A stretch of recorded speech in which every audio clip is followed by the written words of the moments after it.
Hi అండి, నేను రజనీ ఆకళ్ళ. ఈరోజు ఉల్లికారం పెట్టి కాకరకాయ కూర ఎలా చేయాలి అన్నది నేను ఈరోజు చేశాను. అది మీతో షేర్ చేసుకుందాం అనుకుంటున్నాను. నేను అది అందరూ ఇంట్లో చేసేదే, కాకపోతే కొంచెం డిఫరెంట్గా ట్రై చేశాను నేను. ఇది కాకరకాయ ముక్కలు గుత్తు కింద తరుక్కుని అవి ఉల్లిపాయలు పాయలు పడంగాను కుక్కర్లో పెట్టి 3 విజిల్స్ వచ్చేదాకా ఉంచానండి.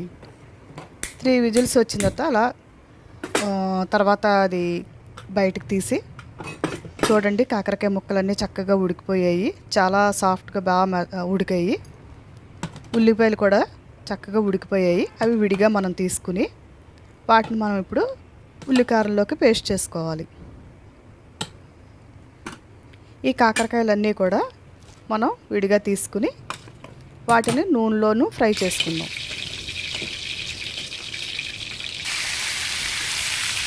నూనెలో వేసుకుని ఇప్పుడు ఫ్రై చేసుకుని కలుపుకోవాలి. కొంచెం అందులో ఉన్న వాటర్ అంతా కూడా మనకి బయటకు వచ్చేస్తుంది. కొంచెం ఉప్పు అలాగే పసుపు వేసి ఒకసారి కలుపుకొని మూత పెట్టుకుందాం.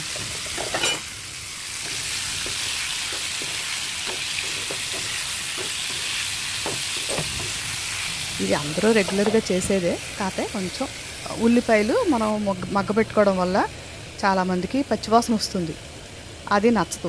ఇలా చేసుకుంటే చాలా బాగుంటుంది, ఇంకా పచ్చివాసన అనేది రాదు. ఇప్పుడు ఆ ఉల్లిపాయలు, కొంచెం కారం, తర్వాత అలాగే జీలకర్ర, ఈ 3 వేసుకుని ఇష్టమైతే కొంచెం షుగర్ వేసుకోవచ్చు, లేదంటే లేదు. ఆ 3 కలిపి పేస్ట్ చేసుకున్నానండి. చూడండి, కాకరకాయ ముక్కలు కొంచెం బాగానే ఫ్రై అయ్యాయి. కొంచెం ఫ్రై అయితే చాలు. ఇదిగో ఇప్పుడు చూసారండి, బాగా ఫ్రై అయ్యాయి.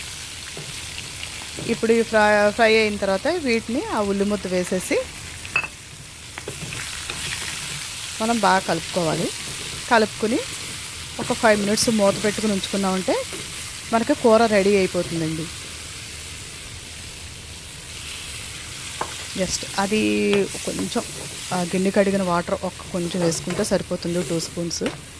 అది వేసుకుని ఒక 5 మినిట్స్ మూత పెట్టుకున్నట్టే, 5 మినిట్స్ కూడా అక్కర్లేదండి, 3-4 మినిట్స్ మూత పెట్టుకుంటే సరిపోతుంది. అది మనకు చాలా పచ్చివాసన ఉండదు. ఉల్లిపాయలు కూర అయితే అసలు చాలా టేస్ట్గా నోట్లో పెట్టుకుంటే కరిగిపోయేలాగా చాలా బాగుంటుందండి. మీరు కూడా అలా ఒకసారి ట్రై చేసి చూడండి. ఇది మనం కాకరకాయలే కాదండి, బీరకాయ ఉల్లికారం పెట్టుకోర, అలాగే బంగాళదుంప ఉల్లికారం పెట్టుకోర, వంకాయ ఉల్లికారం పెట్టుకోర, ఇలా ఏది చేసుకున్నా కూడా ఉల్లిపాయలను ఇలా మగ్గబెట్టేసుకుంటే కనుక మనకి చాలా బాగుంటుందండి. మీరు కూడా ఒకసారి ట్రై చేయండి. అలాగా కూర చాలా సులువుగా అయిపోతుందండి, ఈజీగా అయిపోతుంది. అబ్బా, రుచి కూడా చాలా బాగుందండి.